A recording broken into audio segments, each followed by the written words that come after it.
Welcome back to the Domestic Cricket Podcast. Today we're joined by none other than the former captain of the Zimbabwe national side, Graeme Cremer.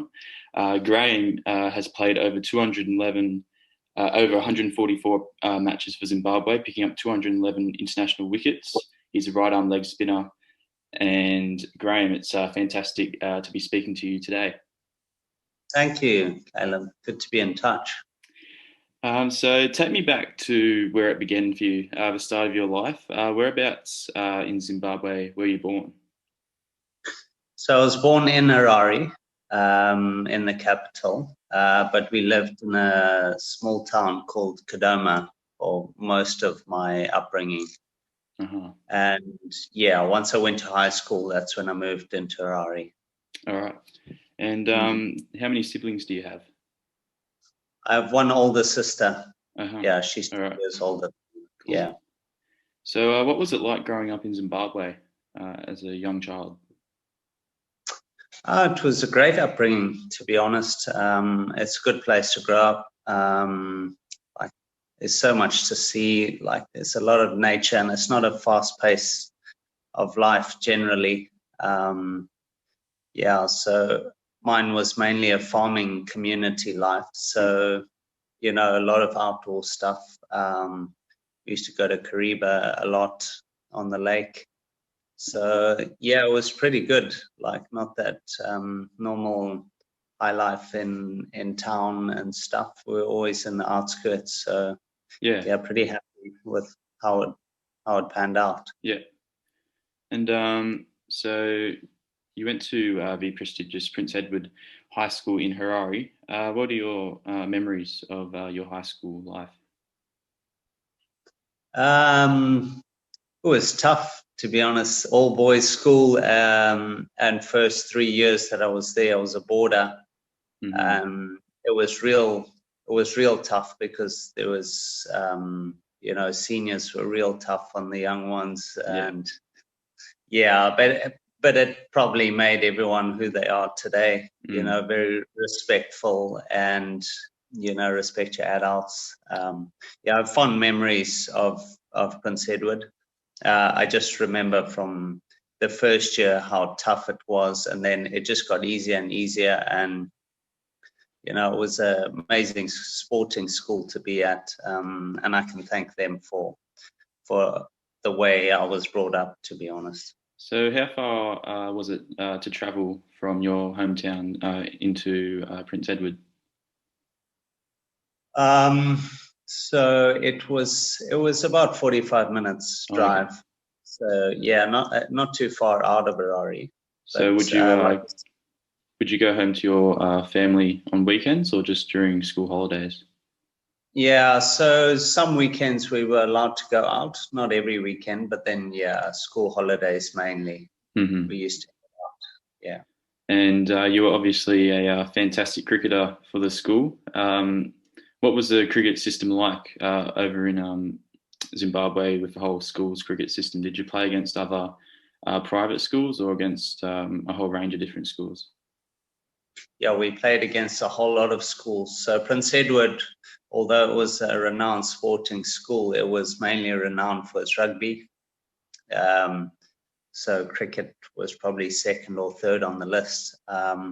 We used to play against pretty much every school in the country that was sort of, so we used to travel a lot and play. I wouldn't say we had the best cricketing school or best cricketing team, but, being at that school, it was, they created that passion about like winning sporting games for your school. So like there was always a lot of pride that we took in, when we went out onto the field, and, we had a lot of great results. So yeah, it was real good fun. And were there any other professional rugby or cricketers that came from the school when you were there? So Mark Vermeulen went to Prince Edward. Just Dave Mutendera went to Prince Edward. If you think back in the day, Nick Price went to Prince Edward. Mark McNulty went to Prince Edward. Yeah, there was quite a few. Maybe not as many cricketers as there were. Okay. Graeme went to Prince Edward. All right. Yeah. Yeah. Alrighty. So you were only 18 when you were called up for your first match for Zimbabwe in a test match against Bangladesh. Do you feel like you were too young, or do you feel like you were ready to be called up for that match? I suppose we had to get ourselves ready. We knew what had happened with the so-called rebels, and we knew we were next in line. And it was tough because there was basically no senior players in the team. There was just everyone sort of average age of 19, 20, which is always tough. So you had no one really to look up to. And so, had you been in the underage system for Zimbabwe at the under-19 World Cups and such? Yeah. So I made the under-16s, and then I went to 2 under-19 World Cups. So that sort of prepares you for like tournament stuff. But I mean, nothing will prepare you for a debut test match at that age. But in saying that, you have to start somewhere. Yeah, exactly. But so I'm happy that it happened the way it did. It just would have been nice to get into the system and force your way in when all the players were there. But it was just one of those things. Yeah. So were you during those underage kind of systems? Were you ever coached by the likes of Heath Streak and Andy Flower, or any of the greats of Zimbabwe? Yeah, so quite a lot of work with Paul Strang. Yeah. I did Brian Murphy. I worked with them.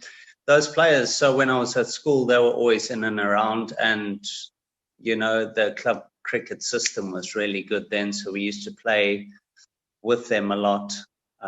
So at least I got to be with them quite a bit before everyone left. So in that way, the club system was really good.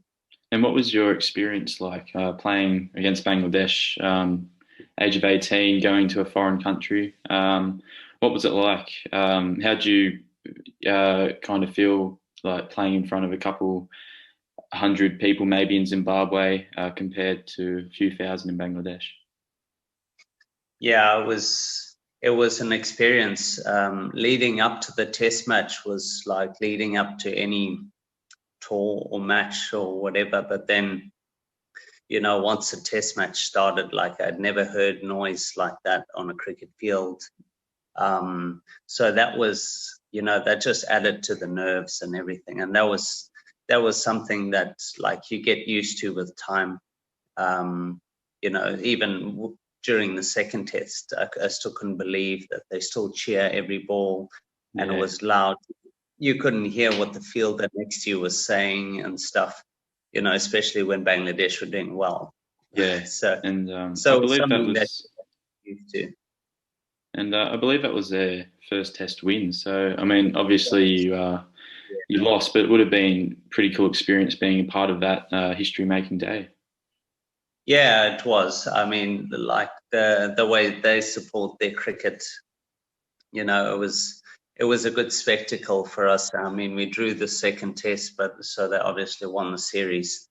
But it was good to see how their crowd and their people followed the game, and they also celebrated good cricket. So even if we did something well, they would still clap and stuff. So they follow good cricket, which is great. And then one of your next test matches was against South Africa with the likes of Graeme Smith, Jacques Kallis, AB de Villiers, the legends of South African and world cricket, really. Although you went for 86 runs off 9 overs, were you glad to pick up the wickets for 3 of those men? Yeah.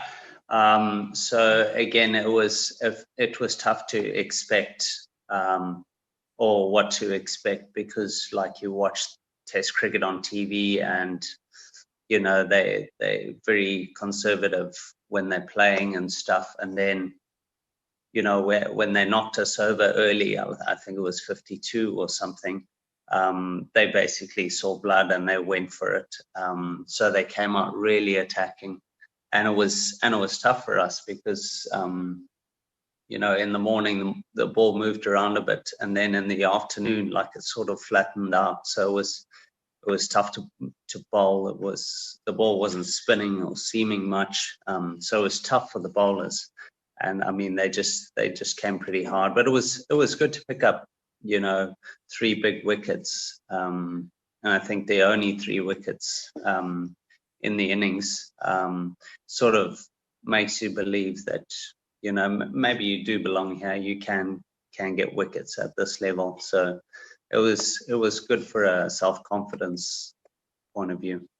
So it was a 2-match test series, and South Africa beat you by an innings in both matches. However, at just the age of 18 or 19, you were the leading wicket taker for Zimbabwe in that series. Was it a bittersweet feeling? Yeah, it was. Like I say, it's like you sort of never, walking out. I remember walking out that first test match and, seeing the guy likes of Callis and Pollock and those guys. And these are my idols, like, growing up. And now I'm actually playing against them. Like, you feel like you shouldn't actually be there because, like, the amount of experience and games that they've played. And then, to actually do okay against them, it's a good self-confidence boost. And they were great after the test matches. They would sit down with us and chat, so that was always great. And I think it actually builds you as a cricketer, to go through those tough periods and actually make it through. So is the relationship, obviously South Africa, the only other test-playing African nation, is there a pretty friendly relationship off field generally for South Africans? Yeah, generally. It's tough on the field. Like, they'll come as hard as they need to, and the same with us. But off the field, they're great guys. Yeah, all of them. Yeah. Now, just as you were finding your way in the Zimbabwe side, you were touted as a test match specialist, but unfortunately, in the same year, 2005, Zimbabwe had a self-imposed exile of Test cricket, and they wouldn't play until 2011. So, how did that affect you as a cricketer? And what were your feelings, and what did you feel like you needed to do? Yeah, so that was tough, like not playing so much longer version stuff. I mean, we still played our four-day stuff back home, but I realized I need to get better in the shorter format, and was more actually thinking a lot more in the one-day stuff. Like, the execution of the bowling was never really an issue. It was just how to go about bowling 10 overs in a 50-over game. And that came with experience, obviously, just playing locally, and finally got a chance, and then never really looked back after that. Yeah, exactly. So it would have been a tough period for you. It was about 3 or 4 years until you finally broke into that white ball team, I think, in a Canadian T20 series. What were you doing back home in Zimbabwe? Were you fine-tuning your skills over those few years and talking to head coaches how to force your way into that side? Yeah, so I mean, back then we still had a lot of cricket going on in the country. I was fortunate to be contracted 12 months or year-round. So I played all the local stuff, and was just working with the likes of Ray Price and other spinners around. And I always thought, like, it's going to happen. I just keep doing the right things, and I'll eventually make my debut. And when I do, I'll make that count, and then hopefully because I could see, like, there's always room for a leg spinner in in a shorter format team, and I thought I was the best at that time, and I just needed other people to see that. Exactly. So going back, you were discussing that you were a 12-month contracted cricketer. What's the pay? What was the pay system like back in the mid 2000s? Was it enough to earn a decent living? Yeah, definitely. So there was a grading system, but back then we were fortunate that we were getting paid US dollars, whereas the average person in Zimbabwe were getting paid local currency. So our salaries and stuff would go a long way, which made it a lot easier. And I would say, yeah, definitely it was enough to live and get by, and maybe put some money away. So yeah, it was as a 18, 19, 20-year-old, like, you can't ask for much more doing what you love, and you could survive on what you're doing. Yeah, exactly. It would have been excellent to be able to do something that you love as your career. Now, over the next few years, you were in and out of the white ball side. Did this kind of inconsistency with your selection contribute to your decision to retire at the age of 27 in 2013 to pursue a professional golfing career? Yeah, there was a whole lot of things at that time. Like, I didn't agree with a few things that were happening in and around some cricket. I had like a knee injury that I was dealing with, and also, like, I just got a bit tired of the game, like the day in and day out training. Yeah, I basically stopped enjoying it. And it was the best thing, just being away from the game for about a year. Like, it was the best thing I could have done, because when I came back, like, it was just like I fell in love with the game all over again. So I just needed that break. I think I didn't know I was ever going to come back to it, but I'm glad I did. And so, how far did you get with your golfing career during that break? Well, I got down to scratch handicap and stuff. I never turned professional, but I always felt like it was something that I probably couldn't pursue in Zim. I would need to move, and then my wife was pregnant at the time, and it was just never the right time to like move anywhere, and it would be tough, like, to move somewhere and not where where you're going to end up, like your career and stuff. So, like, I'm glad I went back to cricket, if I can say that. So during that kind of golfing period of your life, did you ever become friends or mentored by Nick Price, who was obviously former world number one golfer in the world, obviously one of Zimbabwe's great exports? Were you ever in contact with Nick? Unfortunately not, because he lives in the States. I think he lives in Florida. So, like, I was never in touch with him, or never saw him actually during that time. There was a lot of other pros around that I used to play with and stuff. But yeah, it would have been great to like be in touch with someone like Nick, and pick his brain. But unfortunately, that didn't happen. So you made a surprise return to many to Zim Cricket in 2015, and in the 2016 India White Ball Tour of Zimbabwe, you were named captain. So what changed for you as a player now having the extra responsibility as captain? Did you change anything about the way you personally play your game? Not really, but like you say, it just gives you that responsibility, and in a way, it was a good thing for me, because when I played as a player, I used to overanalyze things and put a lot of pressure on myself. So when I got the captaincy, I had to like take my thoughts away from myself and start thinking about the 10 other guys that are on the field. So it actually helped me in a way that I know, like, I sort of switch on when it's my time to bowl, but then I forget about myself when I'm sort of not involved. So it worked out quite nicely for me in that way. And Zimbabwe actually managed to pull off a major upset against India under your captaincy.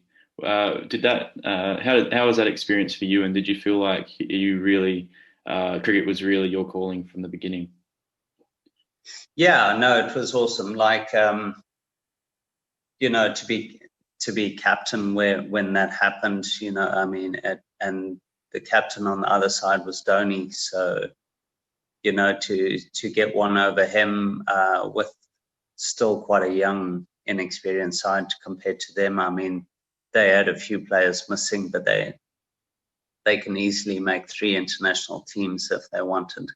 They have such huge depth. So just getting over the line at a Rari Sports Club and, in front of that crowd, like, it just keeps you going, like, for months and months down the line when you just think back and remember that. So, like, that's sort of what cricket is. You have a few good games or good series, and, like, that keeps you going for a long time. Yeah, exactly. So talking about that victory. So obviously in India, it made news headlines for all the wrong reasons for them. But what was it like in Zimbabwe? Is a massive victory like that in Zimbabwe celebrated by an entire nation or just a small population that follow cricket? No, sport in general, when something like that happens, is celebrated all around the country. I mean, it's a small country. People who weren't watching hear about it very quickly, and the players get a lot of credit for that. Yeah, I would say, like, sport in general, the whole country will stand by their team. When they're doing really well. So yeah, it was great atmosphere in the country after that happened. Yeah. So sticking to 2016, Sri Lanka came over for a Test and ODI series, I believe. And in the first Test against Sri Lanka, some would say it was probably your finest moment in your career. Although in a losing cause, you took 4 wickets to help bowl Sri Lanka out for 537 in the first innings, and then scored your maiden and only century in Test cricket, hitting a 270 ball, 102 runs not out at number 8 to help Zimbabwe avoid the follow-on. And then playing for the draw in the last innings of the match, managed 43 runs of 144 balls. Now, this performance put you in elite territory, becoming only the 7th captain in the world to take 4 wickets and score a century in a match.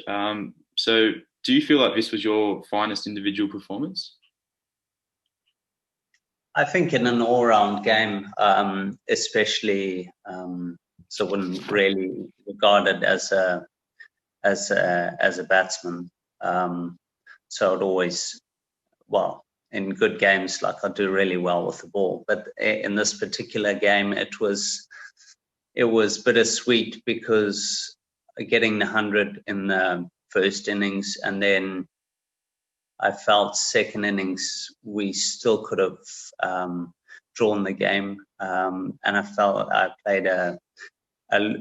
lost concentration. I played a loose shot to get out on 43. Otherwise, I still think back of that today and think, like, we should have drawn that Test match. Yeah, so it was bittersweet, and I was still, upset about,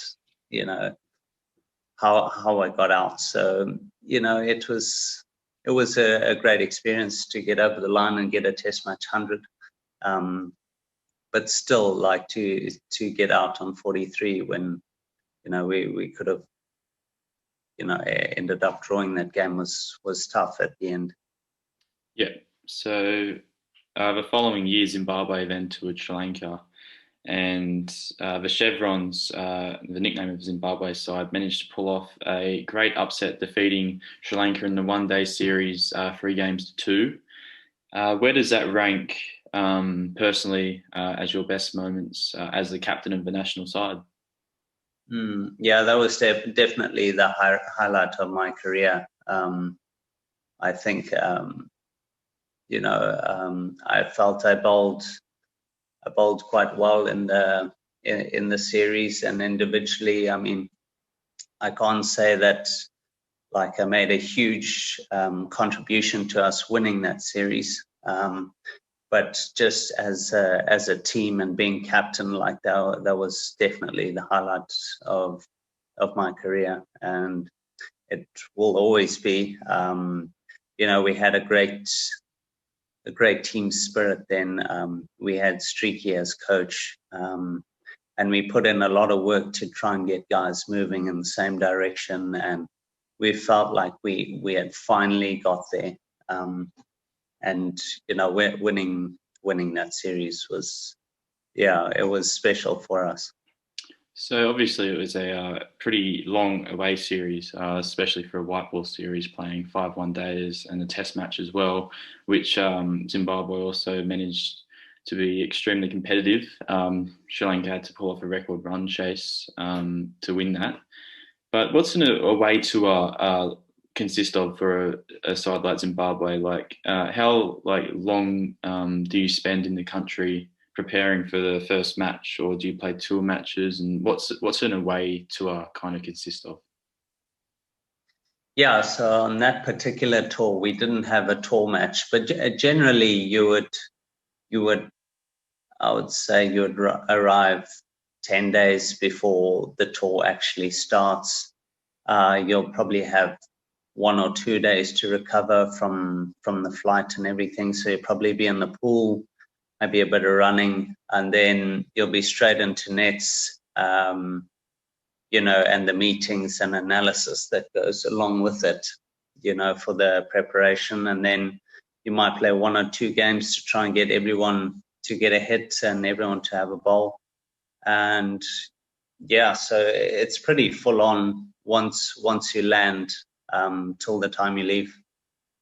And as captain, what role do you play off field in terms of selecting sides and making game plans and tactics? Like, are you heavily involved, or is that more pushed to the coaching panel? Yeah, no, heavily involved. So selection, how it worked was we had 3 selectors. We had Streaky and myself. So I was basically a consultant in the selection panel. So me and Streaky would decide, and most of the time we would get the 11 that we would want on the field. I'd say pretty much 90%, 95% of the time, we would get who we needed on the field, because we were the ones always there watching nets. Like, we can see people's form. So yeah, it was good in that way. And tactically, we, especially me and Streaky, we would sit down quite often, like before, after sessions, see where we're at, and like we had a good relationship in that way. Like, we respected what each other thought, and I think it worked quite nicely. Exactly. So the following year was a massive year for Zimbabwe cricket, hosting the 2018 ICC World Cup qualifying tournament, with the top 2 sides qualifying for the 2019 World Cup in England and Wales. What was the feeling like in Zimbabwe amongst the people that they were hosting such a tournament? And did you feel like cricket was popular, like as popular in the nation as it was maybe back in the early 2000s, when greats like Heath Streak and Andrew Flower were gracing the wicket? Yeah, definitely. There was definitely a buzz in the country surrounding like the qualifiers. People knew, and people follow the game a lot in Zim, so they know what's going on, and they knew what was at stake. They knew that there was a potential their cricket team could go to the World Cup, in England. Yeah, so there was a buzz in the country, and like we could feel it as players. So obviously the ICC made a decision probably around 2017, that they'd cut the World Cup number of nations competing from 14 to 10. How did that affect countries like Zimbabwe and probably Afghanistan and even the West Indies, who are probably deserve to be in a World Cup, but sometimes it gets very competitive and it's probably unfair? Do you feel like it's unfair to cut some teams out like Ireland and only have 2 places in that World Cup when maybe you could have 4 or 6 teams who are worthy of being there? Yeah, definitely. I mean, there are definitely 14, 15 teams that should be at the World Cup, and especially from an ICC point of view, like they're so big on growing the game, and like I think cricket is probably the only sport that is cutting, teams out of tournaments, whereas like football and stuff is always growing.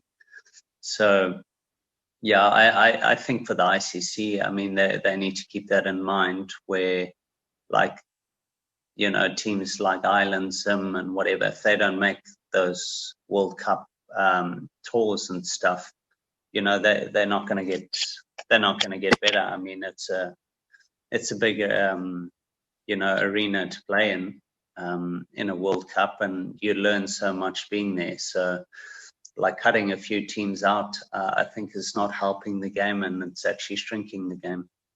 Exactly. That's what I thought as well. Obviously, a massive Zimbabwe supporter. I was quite disappointed reading it, although I still had high hopes. You had a great team at the time and still do, obviously.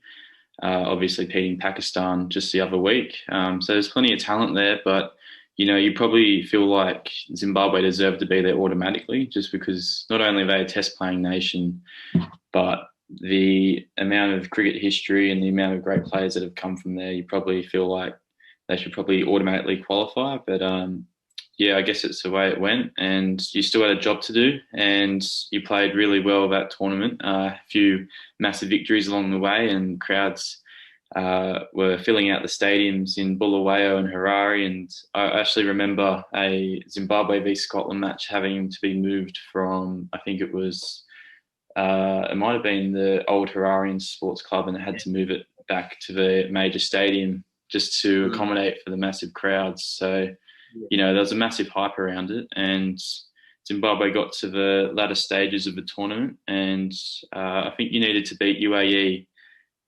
to make the tournament, and obviously fell short by 3 runs. What did that feel like for the group and yourself, and I guess for the whole nation of Zimbabwe? What was the feelings like around that? Yeah, it was a real low point when we didn't cross the line. We felt let down in a way, because we felt like as a group, like we couldn't give anymore. We gave our best, like every game, and it was a lot of close games that we managed to win. And like I attribute that to, or contribute that to, like the way the team had stuck together, and everyone knew that they needed to play their role in order for us to qualify. And then, it's just unfortunate, DL came into the equation in that game. And, UAE, I mean, they played really well, to score probably a pass score on that wicket. And then they bowled nicely, and to restrict us, like, also credit to them. Yeah, and after the tournament, you and the entire coaching panel, including Lance Kluser and Heath Streak, were dropped by Zimbabwe Cricket. And then the following year in January, you relocated to Dubai, where you are now, to be with your young family. And I believe Myrna, your wife, is a pilot for Emirates. Yeah. So how's it going over in Dubai at the moment? And what was the transition like, going from such a kind of rural-based country like Zimbabwe to a massive desert city like Dubai? Yeah, so the original plan was, so when my wife got the job, we thought, well, for stability and security for the kids, it'll be better to be based in Dubai. They can go to international schools. They'll be able to see, a lot more than we could show them living in Zim. So that was the reason. And my plan was actually to live here and fly back and forth. But I think once we got here, we realized that wasn't going to be the case, because my wife is always flying and stuff, and the kids, everything is new for them. I feel like they've probably just settled now 2 years later. So, I still think we made the right call. Her career is, going to be way longer than mine. So in that way, like we made that decision together, and, happy that we did. So what's it been like for the kids? Obviously, moving at a young age from Zimbabwe to Dubai, and are they going to follow in your footsteps, going down a sporting path? So they enjoy Dubai. Like there's a lot of things to do here that you would never get in Zim, or matter of fact any other places around the world. Like this, there's so much for them. The security is amazing here in Dubai, and they love it. I mean, we all love it here, and so right now, just me working at the Rajasthan Royals Academy. I've got my oldest involved. He seems really keen. That's good. So, like, I'll let them choose that path. I won't force anything on them. But I'll obviously be there to help them, and it makes it easier with me being involved with Academy to get them out there.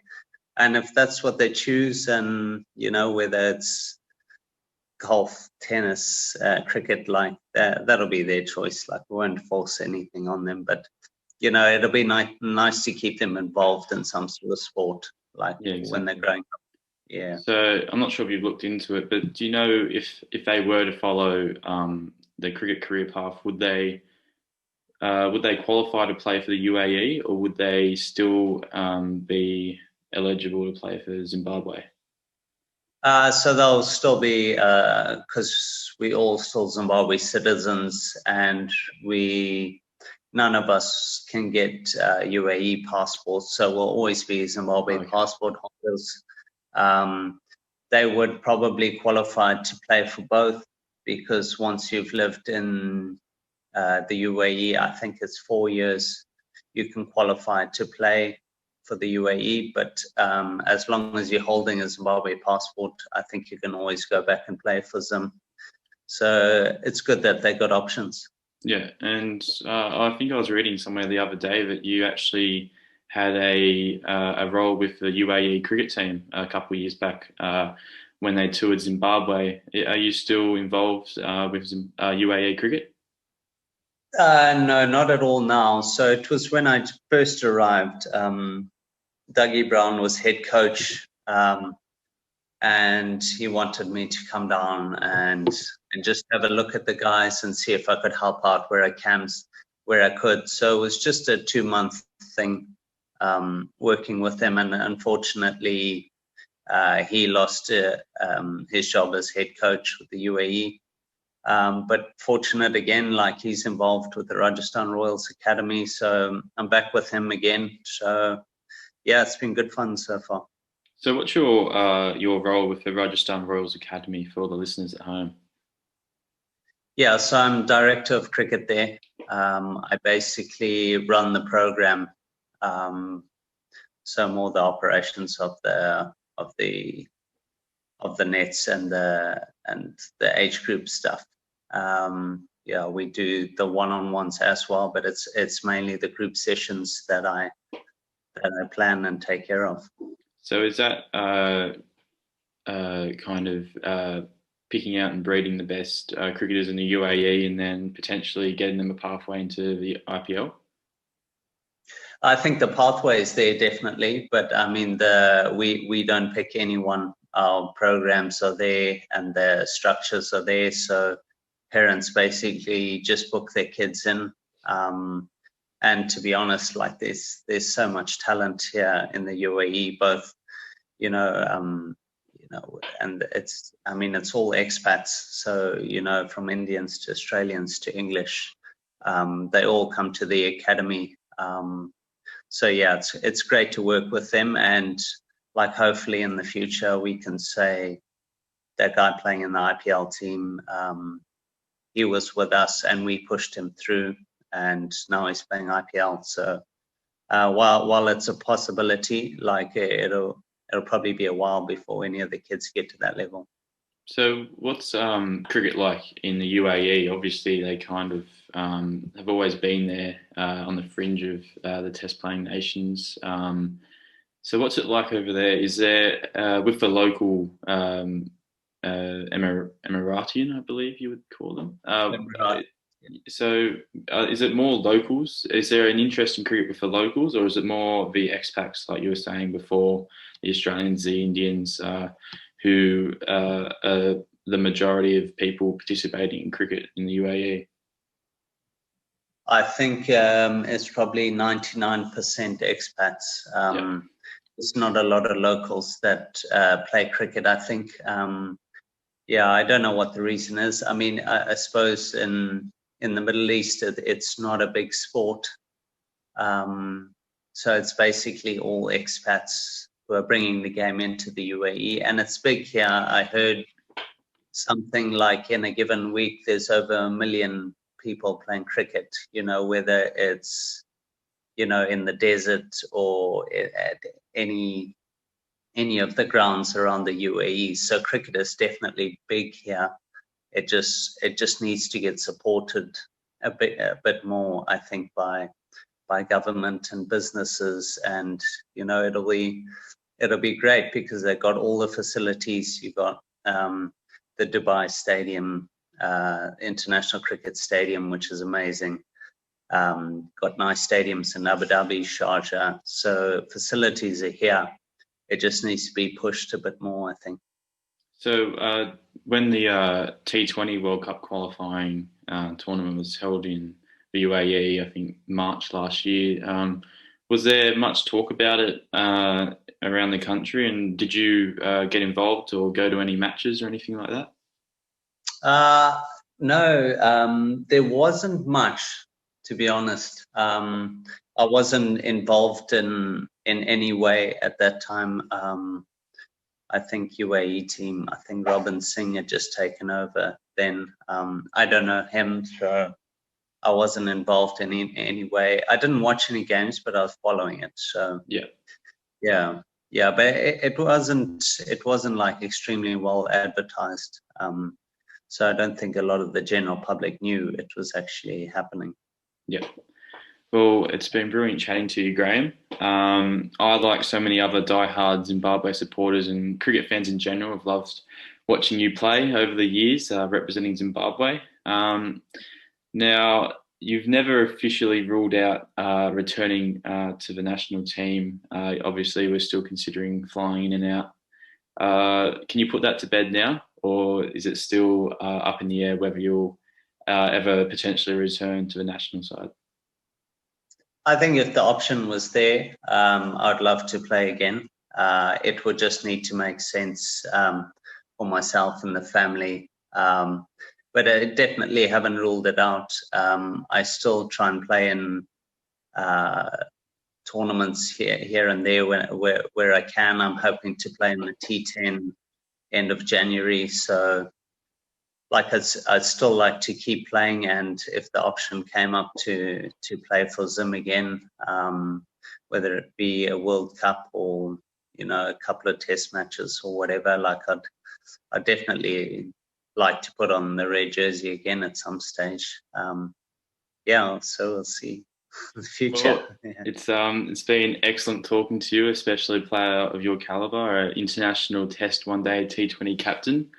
Just going through some of these stats, 540 Test runs, 744 one-day runs, 68 T20 runs, 57 Test wickets at an average of just 16, 119 ODI wickets with a 6-wicket haul in there, and 35 T20 wickets. And you're also the first Zimbabwe captain to take a 5-wicket haul in an innings. So, it's been really cool chatting to a player of your caliber, and hope everything continues to go well in your future. And thanks for having us on the Domestic Cricket Podcast. Thanks, Callum. It was good to chat. You keep well.